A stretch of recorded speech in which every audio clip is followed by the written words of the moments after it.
Pemirsa, selamat bergabung dalam Warta Berita PTS tanggal 24 Juli. CWA mengeluarkan peringatan laut terkait Taifun Nol kemarin malam. Taifun diperkirakan berada di jarak terdekat dengan Taiwan dari malam ini hingga besok. Hualien, Taitung, dan Semenanjung Hengchun diprediksi akan diguyur hujan lebat. Rekaman udara menunjukkan bahwa muara danau penghalang Sungai Wanli sedikit terkikis. Namun saat ini aliran air masih stabil. Menanggapi peringatan laut Taifun Nol, Pusat Tanggap Bencana menggelar rapat pagi ini guna melakukan simulasi penanganan bencana, khususnya terkait risiko bahaya danau penghalang ini. 可能是今天入夜一直到明天清晨以后，这样的雨量会最大。我们会看那个降雨量是不是在那个 集水区的部分累积雨量预估如果是在200以上，我们才有可能考虑发红黄。 Taifun Nol terus bergerak ke arah barat-barat laut. Intensitasnya sedikit menguat dan radiusnya meluas. Diperkirakan akan melintasi Selat Pasir pada Jumat dan perairan barat daya Taiwan pada Sabtu. Taifun berada di jarak terdekat dengan Taiwan mulai Jumat malam hingga Sabtu. Mulai Jumat, hujan akan turun di wilayah timur, tenggara, dan Semenanjung Hengchun. 今天晚上到明天的时候，台风相对是最接近我们的时候，包含花东、恒春半岛要注意局部大雨或豪雨。但是如果这台风移动速度相对比较偏快，带来南风比较明显，如明天的中部以北地区的午后雷阵雨的范围可能会相对比现在预估的稍微的广一点。 Data perakiraan menunjukkan sistem tropis lain yang berpeluang menjadi taifun mungkin akan berkembang di dekat zona penanggalan internasional. Dampaknya terhadap Taiwan tergolong rendah. Namun Juli hingga Oktober adalah musim puncak pembentukan taifun, sehingga perkembangan taifun selanjutnya tetap perlu dipantau. Kemarin UN Eksekutif menyetujui proyek ekspansi jalur kereta THSR menuju Ilan dari stasiun Nankang. Proyek membangun rel sepanjang 60,6 km yang menelan dana sebesar 352,1 miliar dolar ini diperkirakan akan rampung dalam waktu 11 tahun dan diperkirakan akan mengurangi kemacetan di Jalan Bebas Hambatan nomor 5 sekaligus meningkatkan kapasitas operasional kereta di kawasan timur. UN Eksekutif menyetujui proyek ekspansi jalur kereta THSR menuju Ilan. Area sekitar kantor Pemkab telah ditetapkan sebagai lokasi stasiun THSR Ilan di masa mendatang. 应该是没有什么需要，我是觉得是到台北那边搭车也是很方便的，很快啦，对，这些很快，也不用高铁啦。对对，交通到宜兰，我想整个发展就到宜兰了。所以在整个区域上面来讲，我们很希望高铁赶紧来宜兰。 Proyek pembangunan rel sepanjang 60,6 km yang menelan biaya 352,1 miliar dolar ini dimulai dari stasiun Nankang ke arah timur, menghindari kawasan Waduk Feichui, melintasi kota New Taipei dan berakhir di stasiun baru di kota Ilan. 未来延伸段的这个系统的一致性与服务的这个串接，台湾高铁公司将非常有意愿的配合来做这个东部高铁的营运。 Pemkab Ilan telah merampungkan rancangan proyek kawasan khusus di sekitar stasiun THSR Ilan.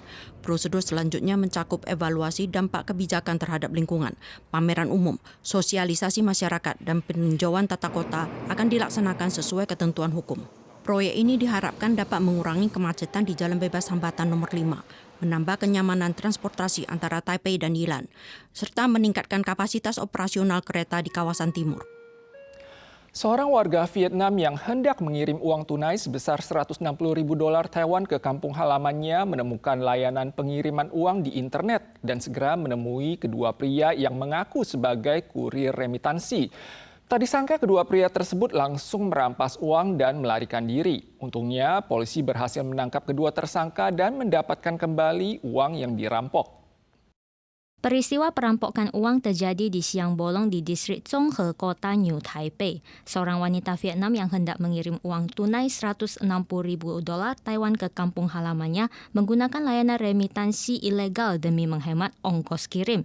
Namun oknum yang mengaku sebagai kurir malah merampas uang dan kabur. Korban panik dan berlari ke minimarket terdekat untuk meminta pertolongan. Dalam waktu setengah jam, polisi berhasil mengidentifikasi plat nomor kendaraan dan menangkap kedua pelaku. Selain barang bukti berupa uang curian, polisi secara tidak sengaja juga menemukan kartrid rokok zombie yang dibawa tersangka. Penemuan zat benzopiren pada produk minyak kedelai dan minyak kamelia belum lama lalu telah memicu kekhawatiran publik. Hari ini sejumlah ormas medis dan toksikologi menggelar konferensi pers. mendesak pemerintah untuk memperluas cakupan inspeksi acak terhadap minyak untuk keperluan konsumsi dan menjaga sumber kontaminasi guna menjamin isu keamanan pangan. Ormas medis dan toksikologi menggelar konferensi pers tanggal 24 pagi setelah minyak kedelai CuOC dan minyak kamelia organik terdeteksi zat benzopiren. Melalui pemahaman resiko yang tepat dan data pemeriksaan ilmiah, mereka berharap dapat mengembalikan rasa kepercayaan warga terhadap rantai pasokan produk makanan dalam negeri. Benzopiren kerap ditemukan pada emisi gas, asap rokok, bahkan makanan yang dipanggang atau digoreng dengan suhu tinggi. Kunci utamanya terletak pada pengurangan frekuensi paparan dalam jangka panjang. Otoritas terkait harus memperluas inspeksi acak terhadap minyak konsumsi di seluruh Taiwan untuk menemukan penyebab timbulnya benzopiren. Ahli gizi menyarankan agar warga tidak menggunakan satu merek minyak saja, menghindari penggunaan minyak bekas dan mengubah metode memasak. 一般我们在烹调的时候，如果开始有白烟出现，可能表示说这个油脂本身它其实是开始有一些裂解，所以基本上呢，温度我们要控在比较不会发烟的这样子的一个温度。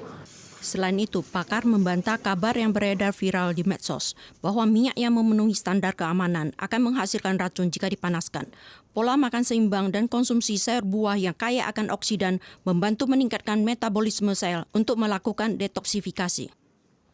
Tarif sementara sebesar 10% yang diberlakukan oleh Amerika Serikat resmi berakhir tanggal 24. Presiden Donald Trump segera memberlakukan tarif baru yang berkisar antara 10 hingga 12,5% dengan menerapkan Undang-Undang Perdagangan tahun 1974 pasal 301 atas dalih kurangnya upaya dalam memerangi isu kerja paksa. Taiwan dikenakan tarif sebesar 10%.